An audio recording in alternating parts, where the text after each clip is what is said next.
you and your rented crowd have come along here tonight. Oh, rented crowd. Who's the rented crowd? Oh, rented crowd. I just say to you, let's try and save what we have. The Transport Minister just has to answer one question.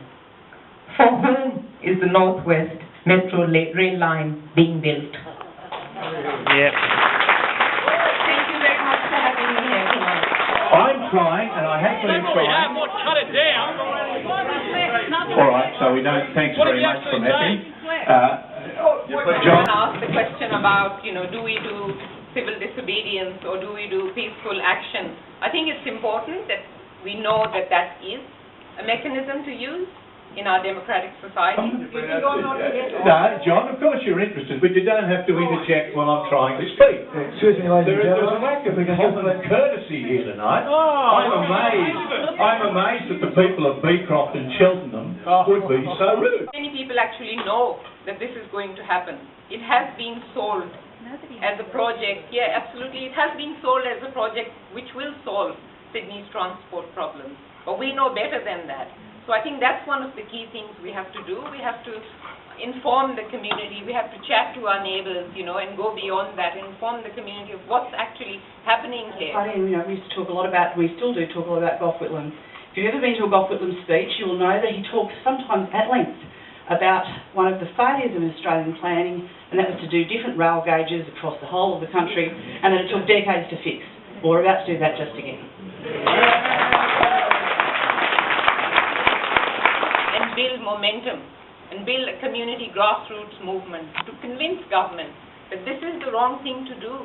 I think we have the power as a community to be able to do that. If we join together, we can definitely have that momentum. Clear promises that were made by the government in the lead up to March 2011 about what the North West Rail Link would look like. They promised it would be a direct rail service to the Sydney CBD. We now know it's a shuttle service to Chatswood, and there may be a direct service, perhaps, which is at least decades off. It will be run by City Rail, which of course is now called Sydney Trains, but no, that's not the case. It's going to be a private driverless system. We were promised that there were going to be drivers. That was actually quite a big issue during the election, but no drivers. We were promised that the North West Rail Link would improve travel times.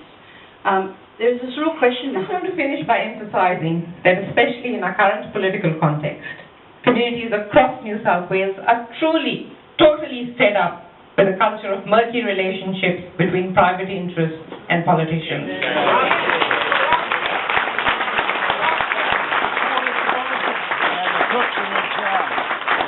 This toxic culture has really led to big business being involved and having undue influence on political decisions, while the voices of our communities are being drowned and we're being locked out, really, of decision-making, which affects all of us. Have we learnt nothing in the decades that we all lament about better planning from government? These people, Greg's people, promised a better approach. Well, they circumvented the approach in the first place. They're going to deliver a system that doesn't integrate. And the first example I'd like to point you to, which has been a game changer, has been that there's actually now a plan for a second airport in Western Sydney. And the North West Rail Link will not actually be able to be integrated in to connect it up to that. I think it's never too late. In changing her mind, the Transport Minister just has to answer one question.